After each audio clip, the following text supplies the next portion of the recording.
The storm broke over the prairie with savage force, as if the sky itself had turned against the land. Lightning tore open the darkened heavens, casting violent flashes across the hill below, while thunder rolled endlessly over the plains, swallowing every sound except the sharpest cries of fear. "Please don't do this," the girl pleaded, her voice splintering in terror, nearly lost beneath the screaming wind. "I didn't do anything wrong," she cried again. She was no more than 16, her wrists bound tightly behind her with coarse hemp rope. Her calico dress, once pale blue, now worn thin and gray, clung heavily to her body, soaked through by rain. Thick mud coated her bare feet as she was dragged across the churned ground. Her auburn hair, usually kept in tidy braids like any orphan who earned her keep, now hung loose and plastered against her face in wet strands. The people surrounding her did not listen. They did not look away. There were more than 30 of them, gathered in a loose ring atop Cemetery Hill. Their faces were twisted by fear and desperation that had nothing to do with the storm. Farmers whose fields had cracked and died, shopkeepers ruined when the silver mine shut its doors. Mothers watching hunger hollow out their children's faces. Misery had bound them together. "This drought has lasted 2 full years," shouted Preacher Silas Vane, his black coat snapping violently in the wind like the wings of a scavenger bird. He raised a battered Bible overhead, its pages whipping uselessly in the gale. 2 years without the Lord's mercy, 2 years of punishment for the evil we have allowed among us. A low murmur of agreement passed through the crowd, heavy and ominous. A rough wooden post had been driven into the center of the hill, and the girl, Lorne Ashby, was tied to it. She strained against the ropes until blood ran down her wrists, but the knots did not give. "She's cursed!" screamed Vera Calder, her voice shrill with hysteria. "Ever since she came here, nothing but disaster. First the mine, now the drought." "I'm just an orphan," Lorne sobbed. "I washed dishes at the hotel. I never hurt anyone." Preacher Vane stepped closer, his boots sinking deep into the mud. Up close, Lorne saw what the storm could not hide. His eyes held no faith, only calculation. He leaned near enough that she could smell whiskey on his breath. "The Lord demands a sacrifice," he said loudly for the crowd, though his gaze never left her. "Blood brings rain. That is what the old ways teach." A calm, steady voice answered from the edge of the gathering. "The old ways teach no such thing." The crowd turned. From the rain stepped a lone figure, an Apache warrior, tall and lean, water streaming from his dark hair. He wore buckskin clothing darkened by the storm and moved with the quiet balance of a man raised on horseback. A rifle rested easily in his hands, though he did not lift it. "Kiona," someone whispered. The name moved through the crowd like wind through dry grass. Kiona studied the scene with eyes shaped by loss. The death of his wife and child from sickness brought by settlers had carved deep lines into his face, though he was not yet 30. "You speak of old ways," he said evenly to the preacher. "My people lived on this land long before your grandfathers arrived. We have known droughts before. Never once did we spill innocent blood to beg the sky for rain." Preacher Vane's face burned red. "Go back to your reservation," he spat. "This is Christian business." "Christian?" Kiona replied, quiet contempt in his voice. "I have read your book. Your Christ spoke of mercy, of protecting the innocent. Where is that teaching now?" Orrin Pike, the deputy, shifted uneasily. His hand hovered near his holster. He looked like a man crushed by debt and regret. "Kiona," he said, forcing authority into his voice, "you'd best leave. This doesn't concern you." "When men prepare to kill a child," Kiona answered, "it concerns everyone." The word "kill" rippled through the crowd. Some faces wavered. Eyes shifted between the bound girl and the preacher. "It isn't murder," Vane snapped. "It's divine justice. The girl is tainted. Her mother was a witch." "My mother was a schoolteacher," Lorne cried. "She died of fever when I was 8. How is that witchcraft?" But reason had no place here. Hunger had broken these people. Poverty had stripped them bare. Fear had poisoned what remained. They needed someone to blame, and a nameless orphan was the easiest offering. Kiona stepped forward. Several men raised their weapons. "You would threaten me for speaking truth?" he asked calmly. "Look at yourselves. You came west chasing freedom and promise." "You've been driven into a corner," Kiona said, his voice steady but cutting. "You crouch like scared animals now, ready to kill your own children just to feel safe again." "She ain't one of ours," shouted a man from the crowd. It was the blacksmith. His forge had gone cold months ago, his livelihood swallowed by drought and debt. "She's nothing. No kin, no blood. No one will miss her." "If the Lord wants blood," Kiona said sharply, "then the Lord wants none of this." He stepped forward, rain streaking down his face. "But there are men who profit from your fear, men who drip poison into your ears while they count what they stand to gain." His eyes locked onto Preacher Silas Vane. Something passed between them. Recognition. This had never been about rain or faith. Thunder exploded overhead, shaking the hill. In that instant, Kiona moved. He lunged for the post where Lorne Ashby was bound. Orrin Pike reached for his revolver, fumbling as mud slicked his fingers. "Stop him!" Vane shouted. Too late. The storm broke fully then, not the gentle rain they had prayed for, but a savage downpour that turned the hill into a river of mud. Men slipped, cursed, collided in the chaos. Visibility vanished. Kiona reached Lorne and cut the ropes clean with a blade that seemed to appear from nowhere. She sagged against him, her legs failing. "Can you run?" he asked urgently. She nodded, though fear made the answer uncertain. "Then stay with me." They vanished into the storm together, the Apache warrior and the orphan girl, as rage howled behind them. Gunshots cracked through the rain, wild and blind. No one could see well enough to aim. At the center of the chaos stood Preacher Silas Vane, rain plastering his gray hair flat against his skull. His plan was unraveling, but his expression remained calm, calculating. He turned to Orrin Pike, who struggled to rally the mob. "Find them," Vane ordered, "especially the girl. She matters more than these fools understand." Pike hesitated. "Reverend, maybe we should—" "Find them," Vane repeated, his voice sharp enough to cut flesh. "Or shall I remind certain men in Denver about your debts, about how you've kept them quiet?" Color drained from Pike's face. He nodded and began barking orders. Beyond the hill, Kiona and Lorne slid down the muddy slope toward the creek that marked the town's edge. Her bare feet slipped on the slick ground, but every time she stumbled, his grip held her upright. Lightning revealed the creek ahead. Swollen, fast-moving.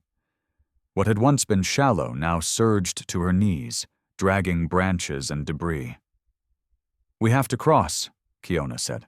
"They'll bring dogs." Lorne stared at the dark water, terror freezing her breath. The sounds of pursuit grew closer. She nodded. They stepped into the current. Cold struck her like a hammer, stealing her air. The water pulled hard at her legs, threatening to sweep her away, but Kiona did not let go. Step by step, they fought across. On the far bank, they collapsed, gasping. Lorne shook violently, from cold, fear, and the unbelievable truth that she was still alive. "Why?" she whispered. "Why did you save me?" Kiona studied her, rain cutting lines across his face. I have seen what happens when good people stand aside, he said quietly. My wife, my daughter. His voice faltered. I could not save them from the sickness your people brought, but I could save you from the madness they chose. Torches flared behind them. The mob had found the trail. Come, Kiona said, pulling her up. The night is long. We have far to go.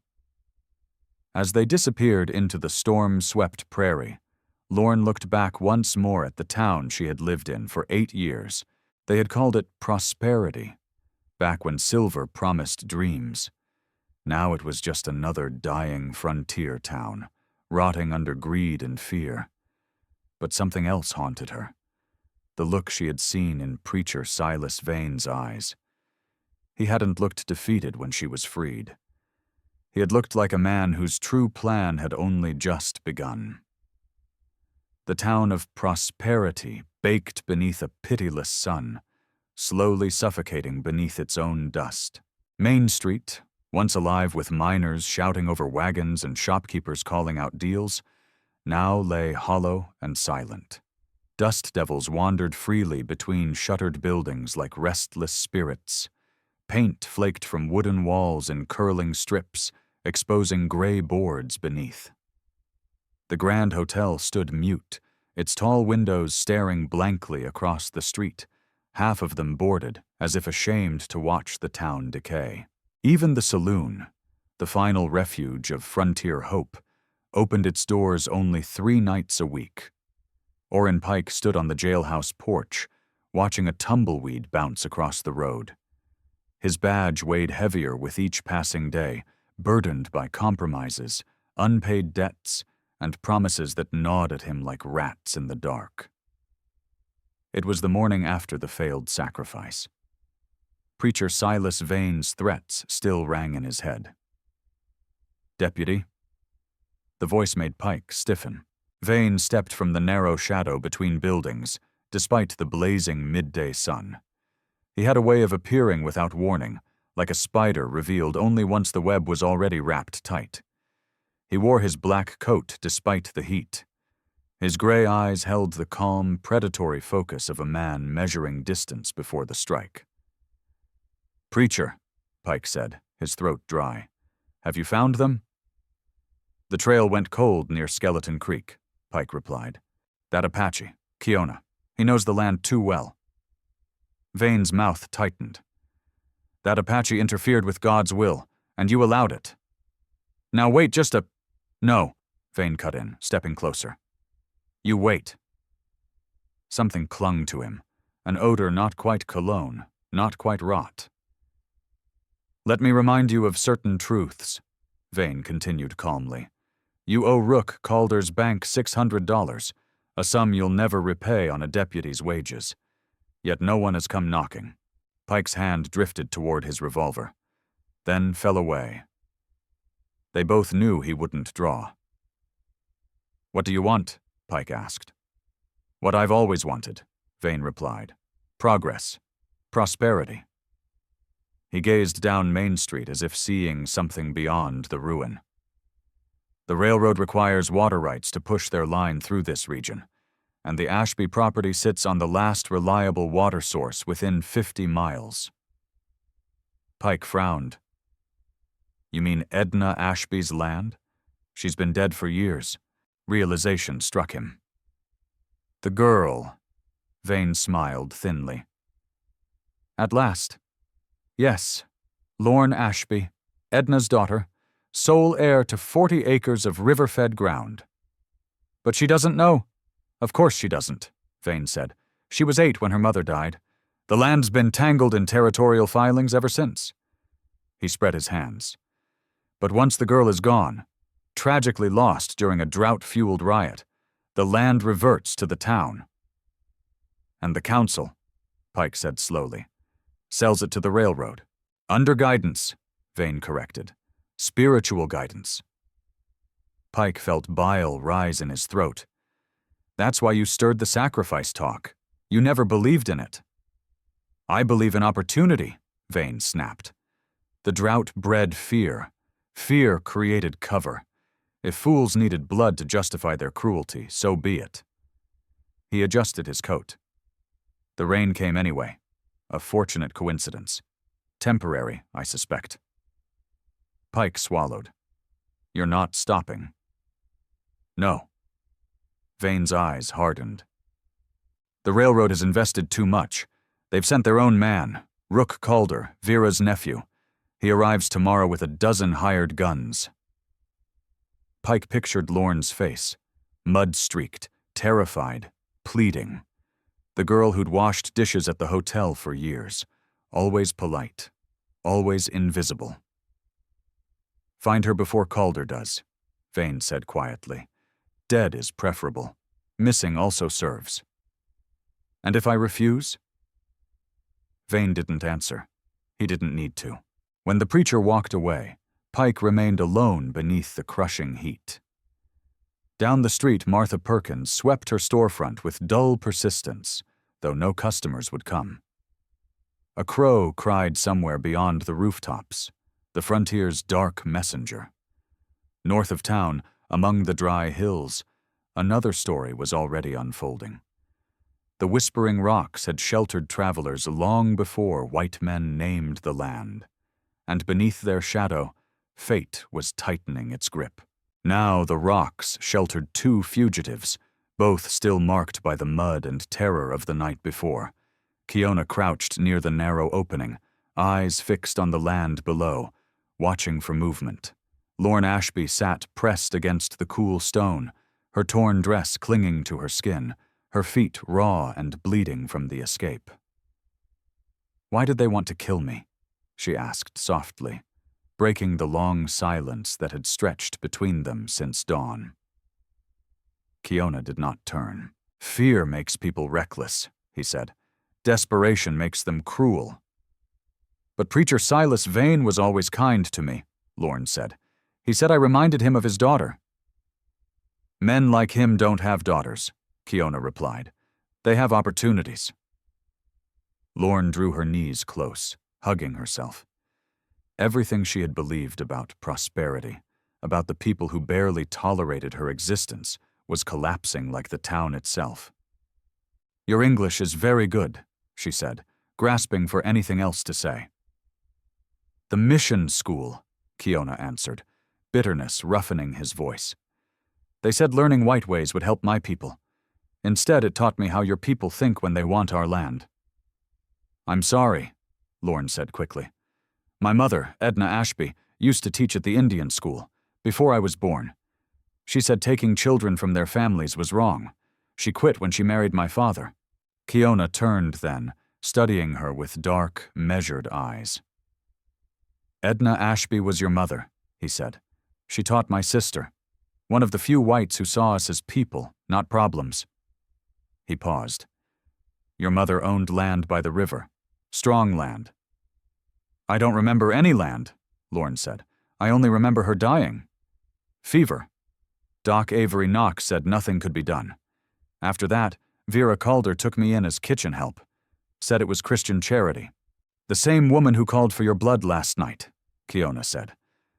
The bitter truth hung between them. A rising dust plume on the horizon caught Kiona's attention. "Riders," he said. "Moving fast. We must leave." They slipped away from the rocks like shadows, climbing deeper into broken country. Moments later, the search party thundered past below, Orrin Pike at the front, reluctantly leading men whose thirst for violence hadn't cooled with the sunrise. As they climbed higher, prosperity shrank beneath them, rotting, desperate, bleeding people in the hope of survival. The abandoned silver mine yawned like a wound in the mountainside. The cemetery's white markers looked like broken teeth, and winding through it all, the river, reduced to a trickle but still alive, cut past Edna Ashby's forgotten 40 acres. Back in town, Preacher Silas Vane stood inside his Stark office behind the church, speaking with a man who was not officially due to arrive until the following day. Rook Calder, captain for the Southwestern Railroad's security arm, had ridden ahead to assess matters personally. He was nothing like his Aunt Vera, lean, precise, cold. Twin Colts rested at his hips, and his eyes carried the flat calm of a man who had killed for pay and slept soundly afterward. "My aunt writes you've had complications," Calder said. "They're under control," Vane replied. "They'd better be," Calder said. "The company has contracts. That spur line goes through and it needs water. Delays won't be tolerated." "You'll have your water rights," Vane said. Calder lit a cigar. "I brought 12 good men, former soldiers, Indian fighters. We'll search every ridge until we find the orphan." "And the Apache?" Vane asked. Calder shrugged. "Indians die out here all the time. Nobody asks questions." Vane smiled thinly. "God works in mysterious ways." Calder snorted. "God has nothing to do with this. This is business." He turned to leave, then paused. "One thing puzzles me. Why all the performance? Why not simply forge the deed?" "Because," Vane said calmly, "even in a dying town, some people cling to inconvenient principles. Ira Locken, for instance, former mining clerk, keeps meticulous records, copies of everything, including, I suspect, Edna Ashby's original will." "Then kill him too," Calder said flatly. "And risk him having shared those records?" Vane replied. "No. Better to let tragedy unfold. A drought-maddened mob, an unfortunate death, legal, clean, unquestioned." Calder shrugged. Subtleties never concerned men like him. Only results mattered. Not methods. Accounts. After Rook Calder left, Preacher Silas Vane returned to his desk and slid open a false drawer beneath the polished wood. Inside rested a leather-bound ledger, its spine cracked from use. He opened it slowly. Columns of numbers filled the pages. Bribes distributed. Officials purchased. Promises secured. The Southwestern Railroad had poured thousands into this plan. They would claim the water, the spur line, the profits, and if a few lives had to be erased to make progress move faster, so be it. Civilization always demanded payment. Outside, the sun continued its cruel climb through a cloudless sky. Far above the plains, a lone eagle circled on rising air. It had watched the buffalo vanish. It had seen tribes driven onto reservations, mines claw mountains open, streams turned bitter and dead. Now it watched men hunt a girl whose only crime was standing between powerful men and their gold. The West was changing. The frontier was closing. And in places like prosperity, the old violence wore new disguises. Legal papers instead of gun smoke, corporations instead of conquest. But sometimes, just sometimes, someone refused to step aside. Sometimes it was an Apache warrior carrying the grief of his people. Sometimes it was an orphan girl who had yet to learn her own value. And occasionally, that was enough to tip the balance. The hunt began at first light. Kiona had hoped the storm might buy them another day, but the baying of dogs echoed through the canyon before the sun cleared the ridge. The sound told him everything. The trail had been found. Beside him, Lorne Ashby struggled to keep pace, her torn dress snagged on thorns, her wounded feet leaving faint smears on stone. "How many?" she gasped. "Too many," Kiona answered. He helped her over a fallen log. But numbers matter less in rough ground. They moved downhill now, angling toward the river. The San Miguel ran low this season, but its twisting course would break the dog's scent. Behind them, voices bounced between canyon walls, Orrin Pike's hesitant commands mixed with harsher orders from men Kiona did not know. "The girl's worth 500, Rook Calder's voice carried clearly. "Alive or dead, but there's extra for breathing." Lorne stumbled, fear stealing her balance. $500, she whispered. "I've never even held 20. "Your life is worth more than they understand," Kiona said quietly. "Keep moving." They reached the riverbank as the sun climbed higher. The water ran rust-red with minerals, barely knee-deep but swift. Without hesitation, Kiona stepped in, moving upstream against the current. The cold punched the breath from Lorne's lungs, but she swallowed the cry. Any sound could betray them.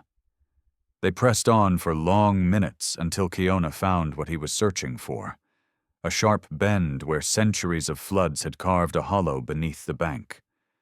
He guided her into the dark recess. "Stay here. Don't move until I return." "Where are you going?" she whispered. "To give them something else to chase." He pressed his knife into her hand.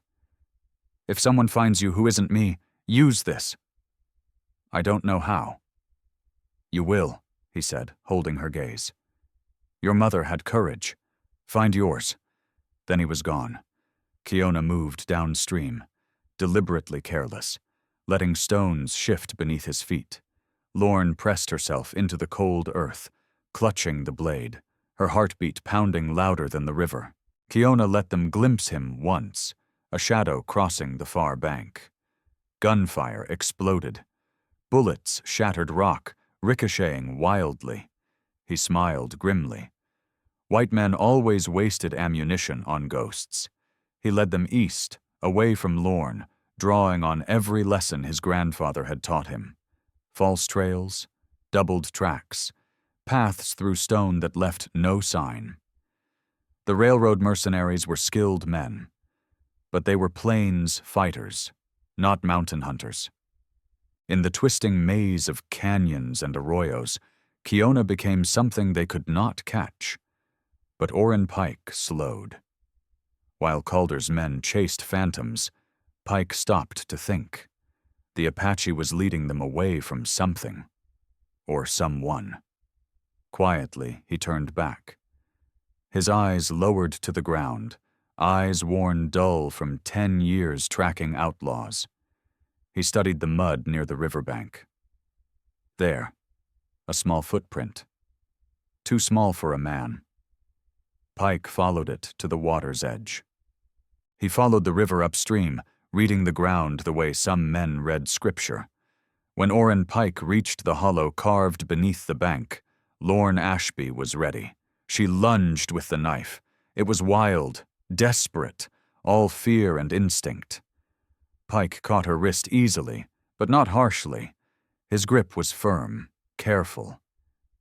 "Easy," he whispered. "Easy now." "I won't believe you," she spat, twisting against him. "You were there. You let them tie me up." His face tightened. "I know," he said hoarsely. "God help me, I know." He didn't release her, but his voice trembled. "I won't let them kill you. Not for him. Not for money." Something in his tone stopped her struggle. "Then let me go." "I can't do that either," Pike said. "Rook Calder's men will shoot you on sight, and Preacher Silas Vane, you don't know what he's capable of." "Then what?" she demanded. Pike made a choice that would stain him for the rest of his life. "I'm taking you in, alive, in the open. Too many witnesses for them to kill you outright." "They'll find another way," she said quietly. "Maybe," he admitted. "But it beats a bullet in the back out here." He helped her out of the hollow, noting how light she was. Too thin, too tired, too young. "Can you walk?" She nodded. Not because she believed, but because the fight had drained out of her. Even mercy came twisted in this land. They hadn't gone 50 yards when Kiona stepped out from the rocks above them. His rifle was leveled straight at Pike's chest. "Let her go." Pike didn't reach for his gun. "I can't do that, Kiona." "Then you'll die." "Maybe," Pike said calmly. "But Calder's men will hear the shot. They'll be here in minutes. You might escape. But can she?" The standoff balanced on brutal frontier math. Kiona could kill Pike. The sound would doom them all. Pike could shout. He'd be dead before the echo faded. Lorne stepped between them. "Don't," she said to Kiona. Her voice shook, but she stood firm. "He's trying to help, I think." "There is no help from men like him," Kiona said. "Please," she said, planting herself between the rifle and the deputy. "I won't let anyone else die for me, not even him." Kiona's finger tightened on the trigger. Pike stood still, accepting whatever came. Then, voices. "Tracks this way." Calder's men were close now. "Go," Pike said urgently to Kiona. "Get out. I'll tell them you doubled back into the hills." "Why?" Kiona asked, rifle unwavering. Pike swallowed. His voice cracked. "Because I'm tired of being the man who lets children die for money. My sister, back in Kansas, she was about Lorne's age when the fever took her. I couldn't save her. Maybe I can save this one." "Deputy Pike!" Rook Calder's voice cut through the brush. "Report!" Kiona made his choice. He lowered the rifle and met Lorne's eyes. "Be strong," he said softly. "This isn't over." Then he vanished into the rocks like smoke. Moments later, the mercenaries burst through the brush. Calder arrived red-faced, furious. He headed back toward the mountains. Pike lied smoothly. "I found the girl hiding. Figured bringing her in alive was worth more than chasing shadows." Calder studied Lorne with cold appraisal. "Smart," he said. "She doesn't look like much. Hard to believe she's worth the trouble." "I don't understand," Lorne said desperately. "What do you want from me?" Calder smiled thinly. "Just your signature, girl, or your death. Either works." He turned to his men. "Tie her. Gag her if she screams. We're taking her back to town." As rough hands bound her wrists again, Lorne caught Pike's eye. He looked away, but not before she saw the shame burning there. He had saved her from dying in the wilderness, only to deliver her into something colder. The ride back to prosperity took 3 long hours. Lorne Ashby was slung across the saddle like cargo, her ribs throbbing with every brutal jolt of the horse. Around her, Rook Calder's mercenaries talked easily, trading stories as if riding to market instead of escorting a prisoner. Indian skirmishes broken, strikebreakers hired, problems erased. Violence was their profession, and business, it seemed, was thriving. They rode into prosperity as the sun reached its highest point. Word traveled fast. Doors creaked open. Faces appeared in windows and alleyways like insects drawn from hiding. Some were the very same Dust Creek settlers who had screamed for her death the night before. Now they watched in silence, perhaps finally grasping what they had nearly done. Preacher Silas Vane waited outside the jail, flawless despite the heat, not a bead of sweat. "Miss Ashby," he said smoothly, "so good to see you returned safely." Lorne spat at his boots. Calder struck her without looking, a casual backhand that split her lip. "Easy," Vane said mildly. "Take her inside. We have paperwork to review." As they dragged her through the doorway, Lorne caught sight of something in a second-floor window across the street. A curtain shifted. Ira Locken. The reclusive former mining clerk stood watching, eyes sharp, memory precise, recording everything, just as he always did. The cell door slammed shut, final as a coffin lid. Through the bars, Lorne could see the cemetery on the hill. White markers scattered across the earth. Somewhere among them lay Edna Ashby. Who owned land worth killing for? Who died conveniently when that land became valuable? "Mama," Lorne whispered into the empty cell. "What do I do now?" Outside, a crow called once, and fell silent. The afternoon heat crushed prosperity beneath it like judgment. And somewhere high in the mountains, an Apache warrior measured his next move in a game where the stakes were blood and acreage. In the jail's front office, Orrin Pike stood rigid, forcing himself not to listen to Lorne's muffled sobs. He may have spared her life, but to what end? Nearby, Calder cleaned his pistols with slow precision, whistling under his breath. Vane reviewed documents with a banker's calm focus, and beyond it all, The river kept flowing past 40 acres of priceless land, carrying dust, broken dreams, and the remains of integrity downstream, red as rust. Near midnight, a soft knock came at Ira Locken's door. Persistent, careful. Locken set down his pen. He had survived 8 years by being invisible, by knowing too much and saying nothing. But Edna Ashby's daughter sat in a cell tonight. Some debts outweighed fear. He peered through the crack. A familiar silhouette stood against moonlight. "I know you're in there, Locken," Kiona's voice said quietly. "The girl needs your help." After a long breath, Locken opened the door. Kiona stepped inside, followed by Orrin Pike, pale, worn, and conflicted. "This is a mistake," Pike muttered. "If Calder learns—" "Then we work fast," Locken said. He led them into his study. Filing cabinets lined every wall. "You're here about the Ashby land," Kiona said. "I'm here about everything in this town worth remembering," Locken replied. He opened a drawer with deliberate care. "Edna Ashby was my friend, one of the few who treated me like a man, not a clerk with weak lungs and no future." He laid out documents gently. Edna knew she was dying. The fever was only the final chapter. She'd been poisoned for months. Mercury in her well water. Small doses, slow, enough to weaken her. Pike swore under his breath. "Who gained?" Pike asked. The mine was failing. Railroad surveys had begun. Smart men were buying water rights, Locken said, adjusting his spectacles. Edna refused to sell. She wanted the land protected. "Preacher Silas Vane," Kiona said. It wasn't a question.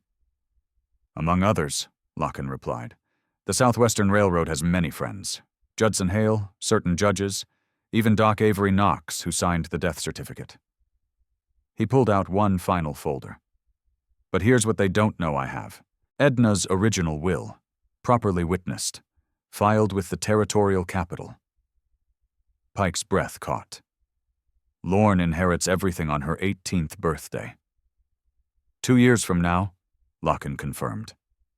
"That's why they need her dead," Pike said quietly. "Or married," Locken replied. "A husband would control the land." Kiona's jaw tightened. "No." Ira Locken allowed himself a thin, knowing smile. "Edna was too clever to leave anything to chance," he said. She added a safeguard. He slid another document forward. "If Lorne Ashby marries before 18, the land is placed in trust until she turns 21. If she dies before inheriting—" He paused. "The land transfers to the Apache people, strictly for education and water preservation." Kiona straightened at once. "My people would receive it, every acre." "With full water rights," Locken confirmed. Edna believed the Apache were robbed long before this town ever existed. She wanted to set something right. More papers followed. "I kept copies of everything. Railroad correspondence, bribe ledgers, signed receipts, even letters from Preacher Silas Vane discussing the removal of obstacles." "This would ruin them," Orrin Pike breathed. "If it reached the right hands, territorial officials, federal marshals—" "It will," Locken said quietly. "But first we have to get Lorne out of that cell alive."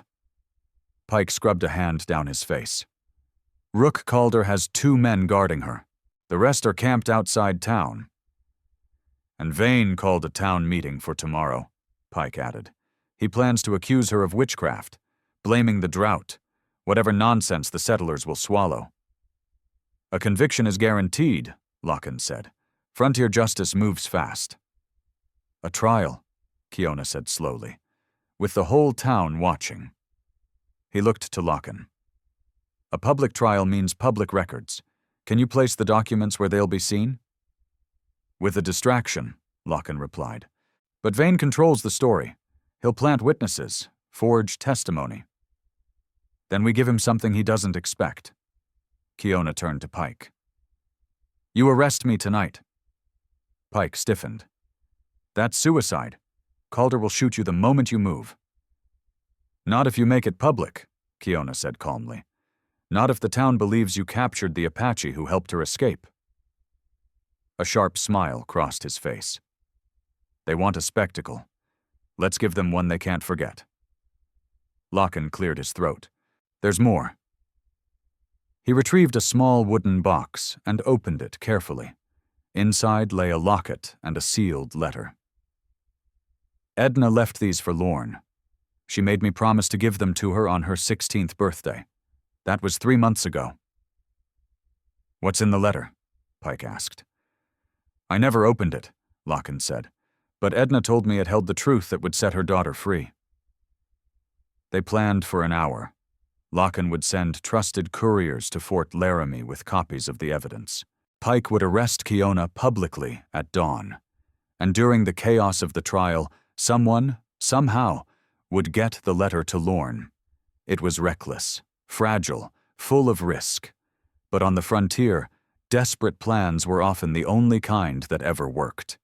As Kiona prepared to leave, Locken stopped him.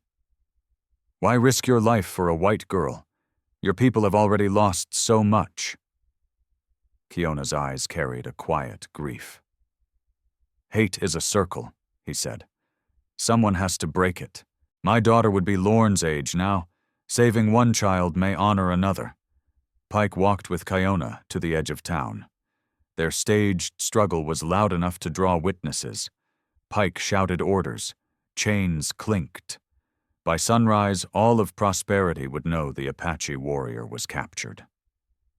Lorne woke to the noise. Through the bars, she saw them dragging Kiona down the street. Their eyes met. He gave a barely visible nod.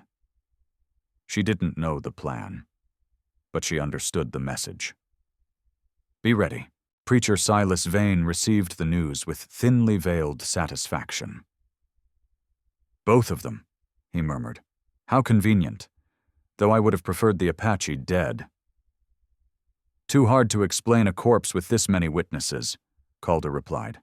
"This works better. We try them together." "The girl corrupted by the savage," Vane said. "The town will demand justice." "Justice," he repeated, savoring the word. "Yes, tomorrow." He never noticed the shadow passing his window. Ira Locken, moving through the night, delivering sealed packets to carefully chosen hands. The newspaper editor fired for asking questions. The schoolteacher whose husband died in a mine collapse that never made sense. The Mexican shopkeeper whose brother was cheated out of his claim. The truth was finally moving. And Prosperity would not sleep through it. One by one, the seeds of truth were placed where resentment had long been waiting to grow. Inside the abandoned mining office, Ira Locken lit his lamp and sat at the desk for the final time. He began drafting one last paper, his own sworn account. He understood the danger. Men who challenged money and power in the West rarely died of old age. But Edna Ashby had shown him kindness when kindness was scarce, and her daughter deserved more than an unmarked grave in dry ground. As he wrote, Edna's voice returned to him, clear as running water. "Truth is like a river, Ira. You can dam it, bury it, poison it, but it always finds a way through." Through the dusty window, he could see the jailhouse. 2 innocent lives waited inside, bound for a trial already decided.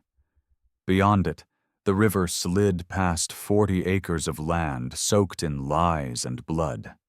Maybe, just maybe, truth would outrun violence this time.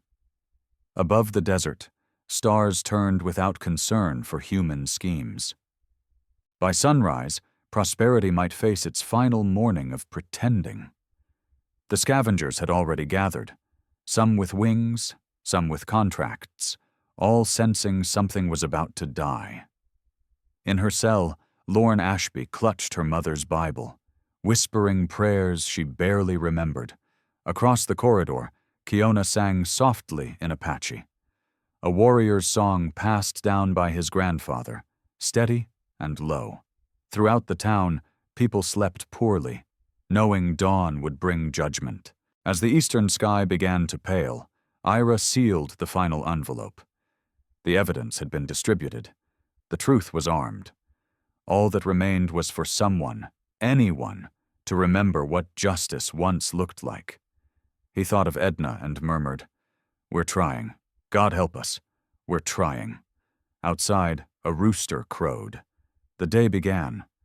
The one that would decide whether a town built on ambition would finally confront the rot beneath it. The trial had barely opened when the first explosion tore through prosperity.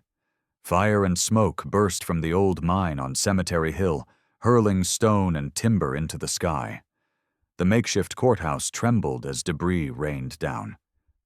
In the confusion, Ira moved quietly through the crowd, placing documents into chosen hands before disappearing. "Railroad work," Rook Calder snarled, recognizing the precision.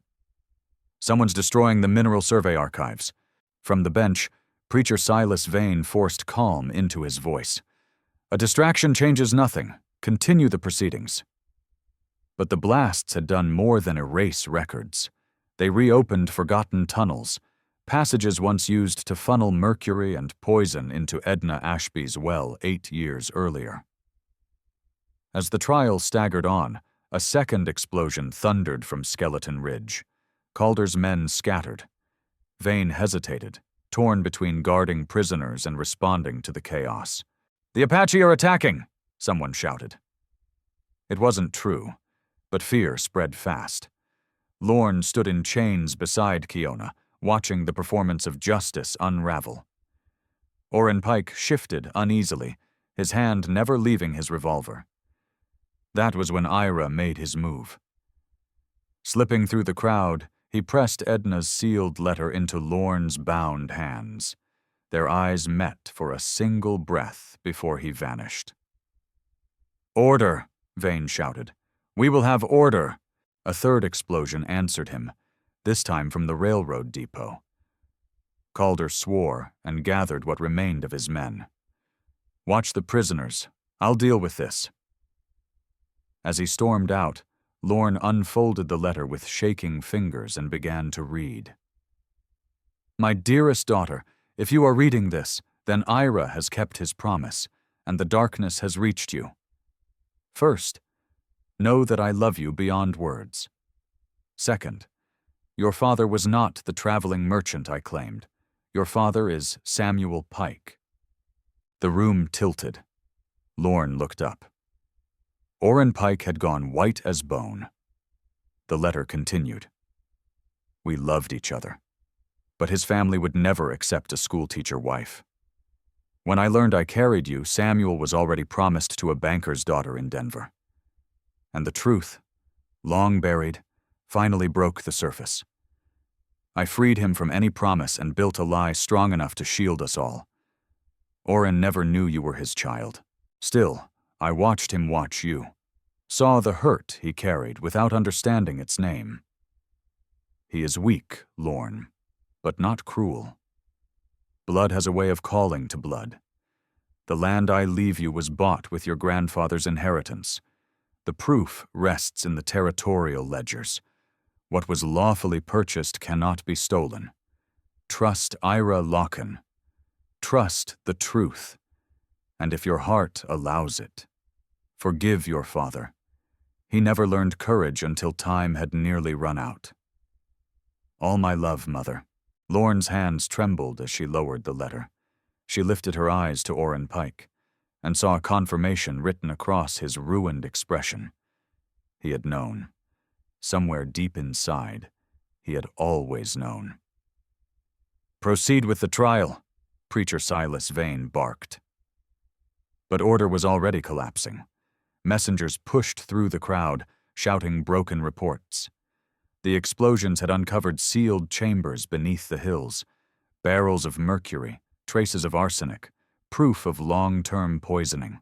Samples preserved from Edna Ashby's well matched the toxins exactly. Then worse news reached the bench. Riders from Fort Laramie had been sighted. Federal marshals, moving fast, summoned by documents delivered before sunrise. "We're leaving," Rook Calder snarled as he stormed back into the courthouse, dust-streaked and furious. "This farce is finished. Someone blew our weapons cache. Half my men are down or gone." He seized Lorne by the arm. "We take the girl. Outside town, we force her mark, or end it clean." "No." Orrin Pike stepped forward. His voice no longer shook. "You're not taking her anywhere." Calder's hand drifted toward his revolver. "You choosing a side, deputy? Think real hard." "I've thought carefully my whole life," Orrin said. "All it earned me was shame." He placed himself between Calder and Lorne. "She's my daughter." The courthouse exploded with voices. The truth ripped through the crowd like fire through dry brush. Vane's face twisted. This was never part of his design. "Your bastard child," he spat. Calder sneered. "Doesn't change a thing." The shot came from above. Calder turned, staggered, and dropped, clutching his shoulder. In the gallery, Selena Ruiz lowered a smoking pistol, the sister of a man who had died working Calder's jobs. Chaos followed. Gunfire erupted, citizens scattered.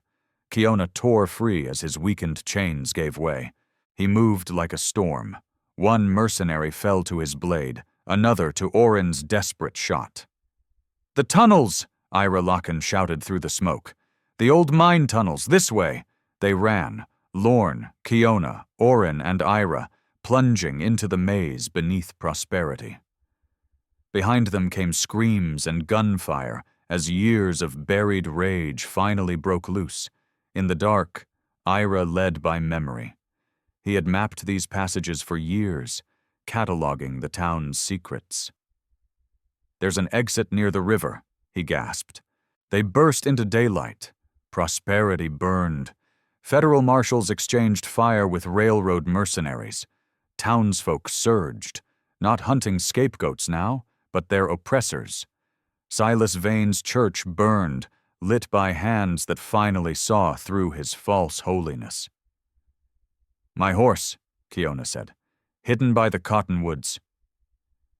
They reached the trees just as Calder emerged, bloody, wild-eyed, backed by 3 remaining men. "Should have taken the easy way," he growled, raising his rifle. "Lorne, run," Orrin said. "No," she cried. "I won't leave you." "You never had me before," Orrin said softly, stepping forward. "But maybe I can give you something now." He faced Calder. "You want her. Come through me." The fight was fast, brutal, final. When the smoke cleared, Calder and his men lay dead.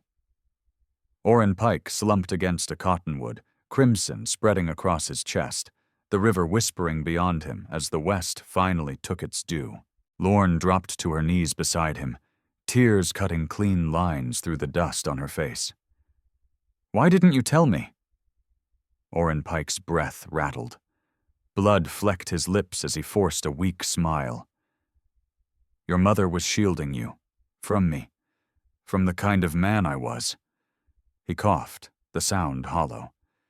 "I didn't have the courage to claim you back then, but I can do this much right. I can die as your father." He pressed something cold into her palm. His badge. "For what it's worth," he whispered. "I'm proud of you. Should have said it. Years ago." Orrin Pike slipped away as the sun reached its highest point, finally free of the choices that had hunted him for 16 long years. They buried him beside the river, on the land Edna Ashby had bought for her daughter. Kiona stood silent at the grave, while Tahu spoke the old Apache words, steady and low, carrying honor into the earth. Back in town, federal marshals swept up what remained of Silas Vane's conspiracy. The preacher himself was found alone in his study, dead by his own hand. The railroad men would face trial. Their money could no longer buy silence. Prosperity would not survive what had been uncovered. Its rot was too deep. But there, by the river, there was only grief, and a strange, hard-earned grace.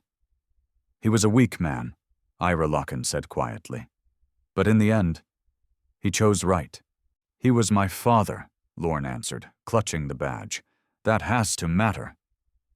Above them, an eagle circled, silent witness to cruelty, to truth, to the price of greed finally paid. The West was changing. The old way of taking what you wanted was dying, replaced by law and consequence. And in that violent space between past and future, a quiet man had found strength.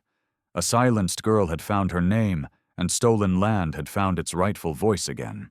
The river flowed on, clear at last, carrying prosperity's sins away toward tomorrow. The canyon tightened ahead. Red stone walls rose like bars against the sky. Behind them, dust plumes marked pursuit. The last of Rook Calder's mercenaries joined by railroad enforcers fresh off the morning train. The marshals were overwhelmed back in town.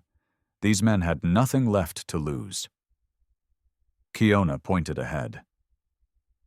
The trestle. Iron rails spanned the gorge, 200 feet across Devil's Canyon.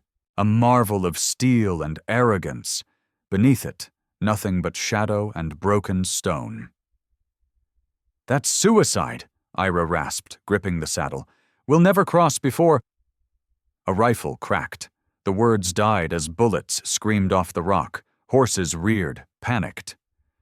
"The train," Lorne said suddenly. "Listen." A distant whistle cut the air. The 2:15 freight from Denver, right on time. Kiona's eyes sharpened with sudden resolve. "We don't cross, we ride it." They drove their exhausted horses toward the oncoming locomotive. The pursuers were close now, faces twisted with rage, their employer dead, their crimes exposed, warrants waiting. Only vengeance remained. The train roared into view, black smoke boiling skyward. The engineer saw them and pulled the brake, but steel and momentum demanded distance they didn't have. "Jump when I jump!" Kiona shouted. They raced alongside the slowing cars. The ground blurred. The train's weight threatened to drag Lorne under. The badge burned in her hand. Her mother's courage burned in her blood. Kiona leapt first, catching the ladder of a boxcar. He turned, arm outstretched. Lorne gathered herself and jumped. For one endless instant, she fell. Then his hands locked around her, hauling her aboard. Ira followed, barely catching hold. Evidence bag swung wildly. His horse stumbled. For a heartbeat, Lorne thought he would be lost beneath the wheels. But Ira's grip held. He collapsed onto the planks, gasping. Gunfire erupted as the pursuers reached the train. The engineer, finally grasping the danger, threw open the throttle. The freight surged forward onto the trestle. Still, the mercenaries came. Several scrambled onto the rear cars, advancing fast. High above the canyon floor, the train became a battlefield. Steel, smoke, and men who refused to let the past go. "Stay low," Kiona ordered, already moving. He advanced along the rattling cars with the quiet certainty of a hunter. The first mercenary rounded the bend and never finished raising his weapon. Kiona's tomahawk struck true. The second fired wildly, the shot slicing across Kiona's shoulder before the warrior slammed into him and sent him tumbling from the train, vanishing into the void below. But the fight wasn't finished. Lorne pressed herself against the boxcar wall, heart hammering. Hiding was no longer an option. She thought of Edna Ashby, poisoned because she would not surrender her land. Thought of Orrin Pike, finding courage only when it cost him everything.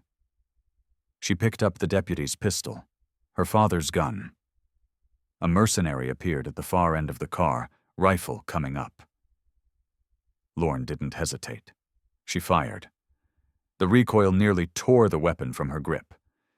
The man spun backward and disappeared between the cars, his screams swallowed by the canyon. "Behind you!" Ira Locken shouted. Lorne turned. Rook Calder was climbing over the coal tender, alive, impossibly, though soaked in blood. Pain twisted his face, but fury burned hotter. His revolvers were steady. You should have signed when you had the chance, he snarled. Time slowed. Calder's finger tightened on the trigger.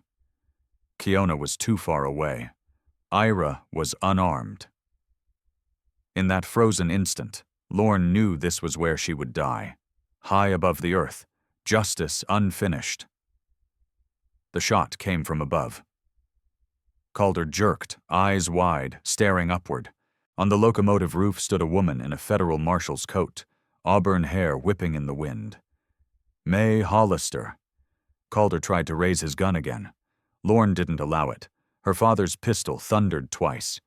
Calder reeled and fell backward, vanishing between the cars into the canyon's shadow. Silence followed. Then panic. The remaining mercenaries broke. Some leapt clear and fled for their horses. Others threw down their weapons and raised their hands as the train cleared the trestle and began its descent toward Fort Laramie. May Hollister climbed down with practiced ease. "Lorne Ashby," she said calmly. "I presume—" Her gaze shifted. "Ira Locken, and you must be Kiona." She holstered her weapon. "I've been following this conspiracy for months. Looks like I arrived just in time." "How did you—" Lorne began. "Your friend Ira mailed copies of his evidence to every federal office in 3 territories," May replied with a faint smile. "Smart man." She inspected the evidence bags. "This will bury what's left of the railroad's operation." The tension finally drained from Lorne's body. She slid down against the wall of the boxcar, exhausted. It was over. Her mother's killers were dead or in chains. The land was secure. Justice, long delayed, had arrived. "What happens now?" Lorne asked. May met her eyes. "Now the courts confirm what's already true. You inherit your mother's property. The railroad faces federal charges. As for prosperity—" She paused. "Towns built on lies rarely survive daylight." "And us?" Ira asked quietly. "We bent more than a few laws." May's smile returned. "I witnessed citizens defending themselves against a criminal enterprise. Nothing more." As the train rolled on through the golden afternoon, Lorne stood beside Kiona at the open door, watching the land slide past. His shoulder was bandaged now. For the first time since she'd met him, his posture was easy.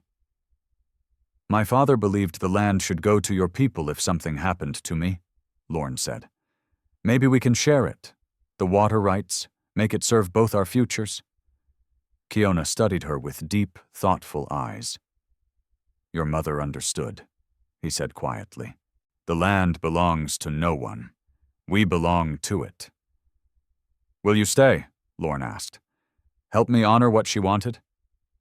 "For a time," he replied. A faint smile touched his mouth. "Until you no longer need me, though I think you found your own strength today." Behind them, Ira slept against a crate, arms wrapped around his documents. He had risked everything for truth, and lived to see it prevail. The sun dipped toward the mountains, painting the sky in gold and rose. Somewhere behind them, prosperity was learning to exist without its lies. The powerful had fallen. The silenced had been heard.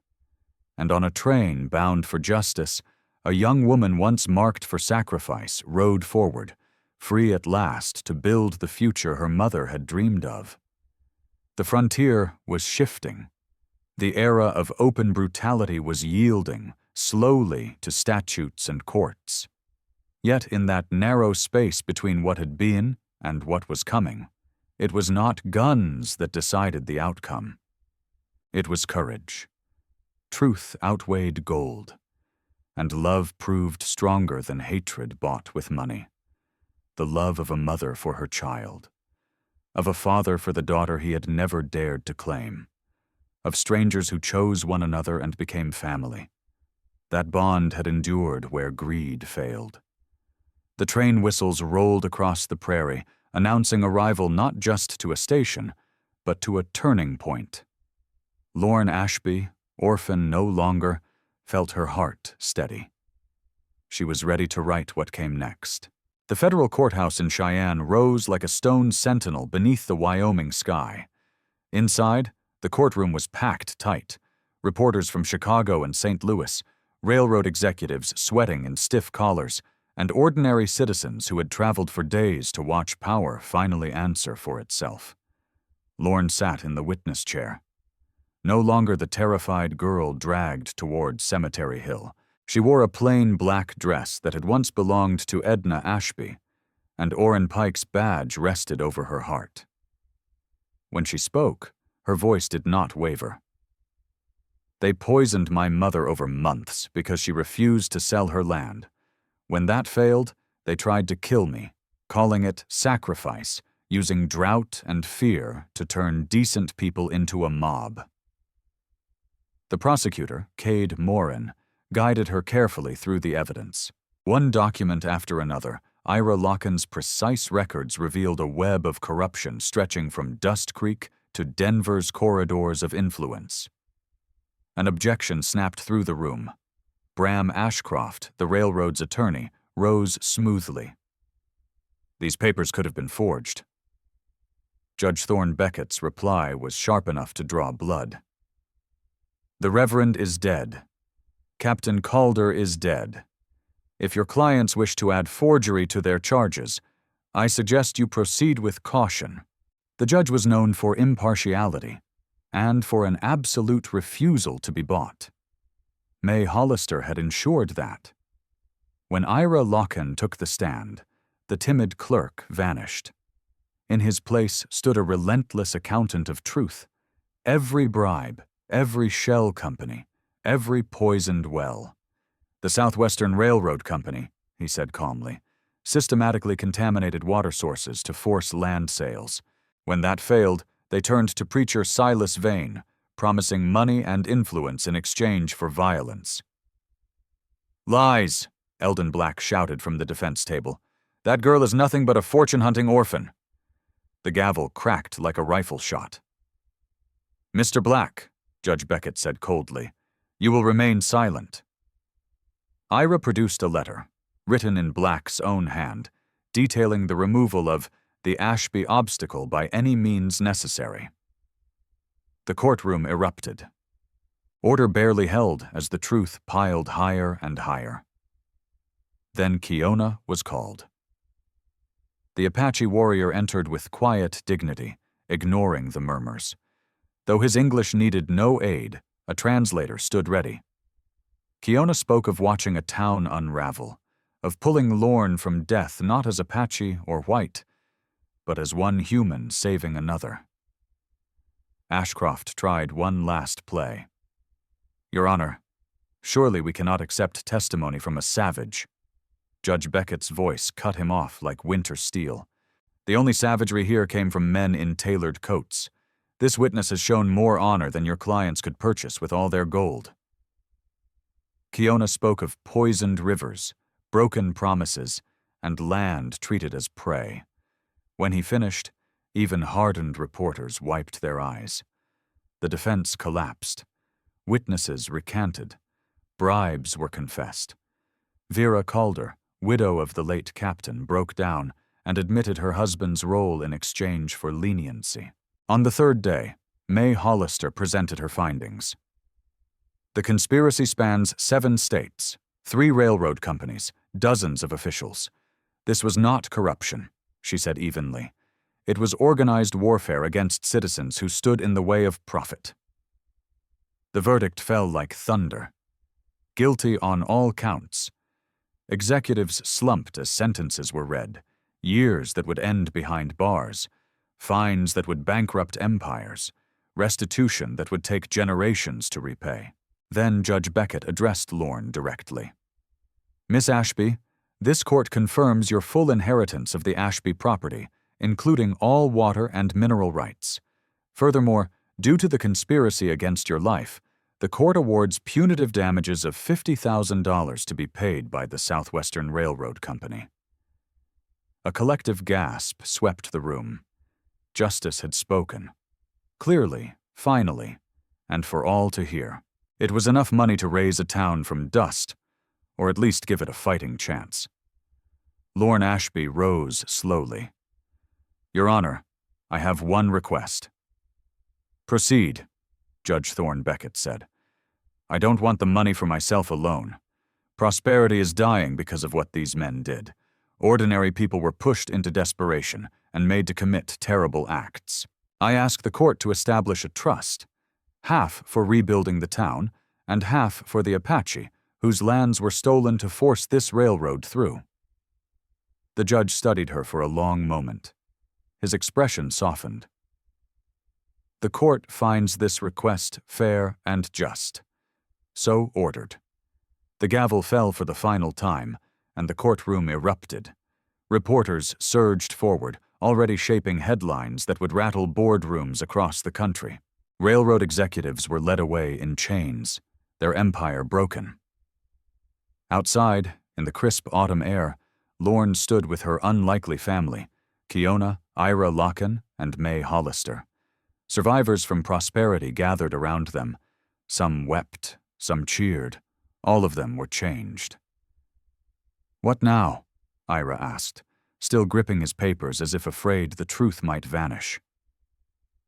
"Now we go home," Lorne said, surprising herself with how natural the word felt. "We rebuild a town, and we rebuild trust. And bridges," Kiona added quietly, "between peoples who have been enemies for too long." May tipped her hat. "I'll be checking in. Washington has an interest in seeing this succeed. Prosperity could become an example of cooperation instead of corruption." As they prepared to leave, an elderly Apache woman approached. She spoke softly to Kiona, her voice urgent and emotional. He listened, then turned to Lorne, his eyes shining. "She knew your mother. Edna Ashby taught her grandchildren, treated them with respect when few others would. She says your mother's spirit can finally rest. Justice has been done." That night, in a Cheyenne hotel room, Lorne finally allowed herself to cry, not from fear or grief, but from the weight of victory. She had stood against an empire and survived, not alone, but alongside those who chose justice over safety, truth over profit. She held her mother's locket in one hand and her father's badge in the other. Edna Ashby and Orrin Pike, flawed, human, and real. She would honor them both by building something better. Tomorrow she would return to Prosperity. There would be challenges, rebuilding trust, sharing water, healing wounds that stretched across generations. But tonight, she was simply a young woman who had faced injustice and emerged unbroken. The West was changing. The age of taking what you wanted by force was fading, replaced by something harder, slower, but full of promise. And at the center of that change stood a girl who refused to be sacrificed, a warrior who chose compassion over vengeance, a clerk who wielded truth as a weapon, and a marshal who enforced the law without fear. Justice, long delayed, had finally flowed like water. And where it passed, new life began to grow. 5 years later, the iron bridge spanning the San Miguel River bore a simple bronze plaque, Pike's Crossing. Below it, clear water flowed strong, nourishing both New Prosperity and the Apache settlement that had grown beside it. Lorne Ashby stood on the bridge, no longer a frightened girl, but a woman of 21. Her auburn hair was pinned beneath a practical hat. The badge at her chest was no longer her father's. It was hers. The town council had elected her mayor, the first woman to hold the office, once unthinkable in the old Prosperity. "The school's ready for inspection," Ira Locken called from the riverbank. The former clerk was now the town's legal advocate and historian, his meticulous nature serving justice instead of hiding corruption. 12 Apache children and 18 from town enrolled this term. The school was Lorne's proudest achievement, built where the old church once stood. Its doors were open to every child. Alma Reed, Both Apache and white, educated back east and returned by choice, served as head teacher. Edna Ashby's dream finally realized. "And the clinic?" Lorne asked, walking down to join him. "Doc Avery Knox arrived yesterday from San Francisco, already seeing patients," Ira said with a smile. "Funny how talent follows fairness." They walked through New Prosperity's transformed streets. Where boarded windows once stared blindly, shops now thrived. The hotel Lorne once scrubbed floors and employed townsfolk and Apache alike. Markets drew traders from hundreds of miles, Anglo, Latino, and Apache, working side by side. At Town Hall, built where preacher Silas Vane's church once poisoned minds, Kiona waited with the Water Council. The future was not perfect, but it was honest. And for the first time, it belonged to everyone. The warrior had become the living bridge between two worlds, proving that real strength grew from understanding, not domination. "The irrigation channels are finished," Kiona reported calmly. "Both settlements will have enough water to survive any drought. The engineers brought in from Denver were impressed. They said the model could work across the territories, because the source was shared instead of fought over." Lorne Ashby nodded slowly. "My mother would have loved this." Through the window she watched children playing along the riverbank, Apache and white together, bare feet splashing, laughter riding the breeze. It hadn't come easy. Old grudges died slowly, and resistance had flared on both sides. But one person at a time, the walls had begun to fall. "Mayor Ashby?" A young man stepped inside, pale and nervous. "There's trouble at the mine." Lorne's stomach tightened. The old silver mine had been sealed years ago, but a new copper vein had been discovered. Outside interests were already circling like buzzards. At the mine entrance stood a group of well-dressed men, legal papers in hand, hired guns at their backs. Their leader, a smooth railroad lawyer named Hale Kettering, smiled without warmth. "Miss Ashby, I represent the Mountain West Mining Consortium. We've legally acquired the mineral rights from the territorial government." "That's impossible," Ira Locken snapped. "Those rights were part of the federal settlement." "Settlements can be appealed," Kettering replied lightly. "Reinterpreted, especially with the right political support." He held out documents. "Everything is perfectly in order." The old fear stirred in Lorne's chest. Would it never end? Would there always be men willing to burn lives for profit? "You're probably right," she said quietly. "The papers may be legal. You've likely bribed the right people." Kettering's smile widened. "I'm glad you're being sensible. But you've made one mistake," Lorne said. She turned, addressing the hired guns directly. "How many of you have families? Children who need schools? Parents who need doctors? How many of you are tired of working for men who see you as disposable?" The gunman shifted, uneasy. "New Prosperity offers real work," she continued. "Fair wages, respect. We're building something that serves everyone, not just the wealthy. You can help protect that, or you can keep serving men who will discard you the moment you're no longer useful." "Don't listen to her," Kettering hissed. "You're paid to fight for another man's greed?" Kiona stepped from behind the rocks, flanked by 30 armed figures, Apache warriors and town militia standing shoulder to shoulder. The standoff tightened like a drawn wire. Then one of Kettering's men, a grizzled veteran named Rafe Dern, slowly lowered his rifle. "I fought in the war to end slavery," he said quietly. "Didn't survive Gettysburg just to become a slave to money." He glanced at the others. "I've got grandkids. I want them growing up somewhere with a future." One by one, the rifles dropped. Kettering's face flushed with fury. Outnumbered and outmaneuvered, he spat. "This isn't over. The consortium will bury you in courts and politics." "Try," came a cool voice. May Hollister stepped forward, her federal badge catching the sun. "The Justice Department would be very interested in your methods. We've been compiling a file on your consortium for some time." Kettering retreated with what remained of his men.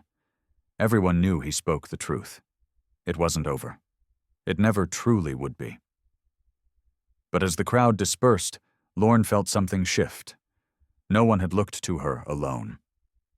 They had stood together, Apache and townsfolk, farmers and merchants, united by something stronger than fear.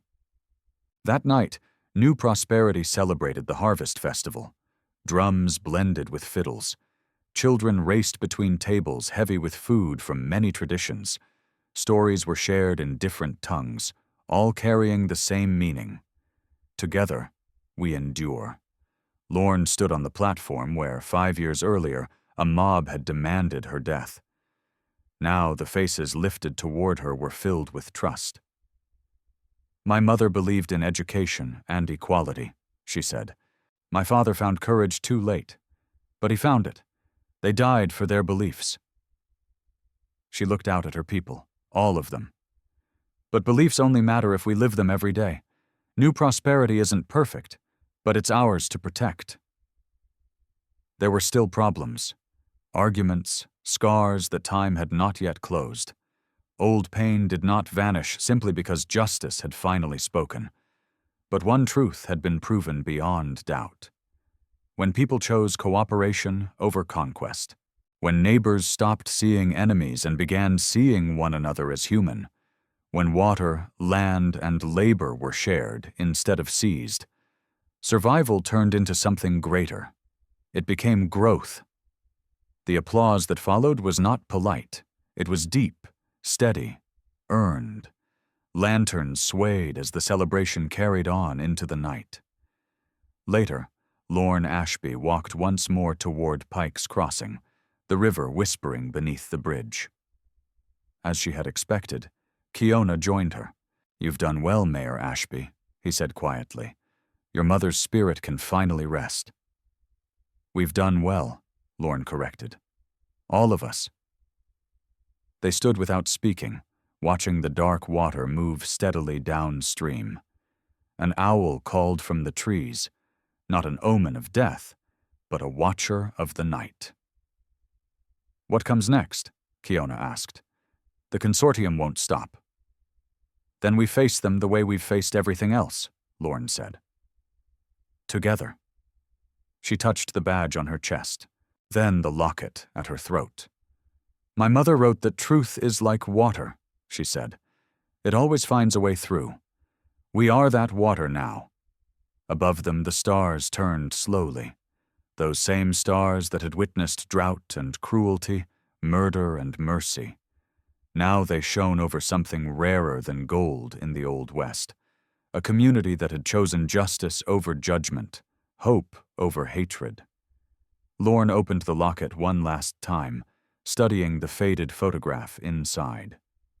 Edna Ashby gazed back at her, forever young, forever believing. "We found the way, Mama," Lorne whispered. As she returned to the warmth of the gathering, she did not notice the lone figure on the hillside. Ira Locken, pencil moving steadily, recording the truth as he did each night. Not a history of conquest, but of cooperation.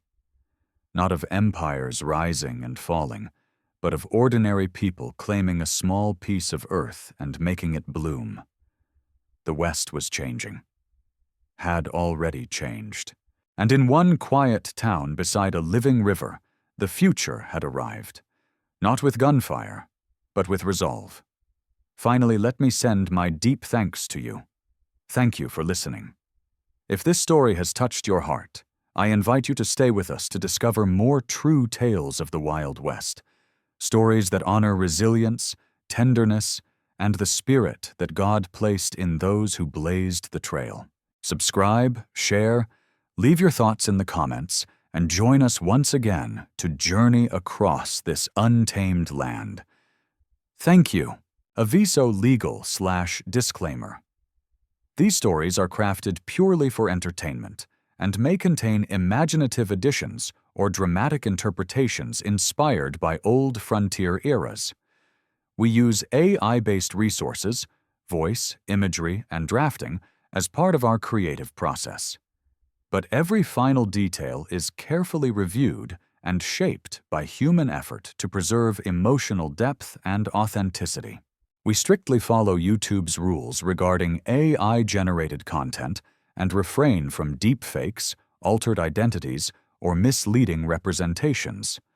All images, sounds, and related materials are lawfully obtained. Please do not reuse, modify, or distribute any portion of this content without written permission. Thank you for valuing creativity, respect, and original work.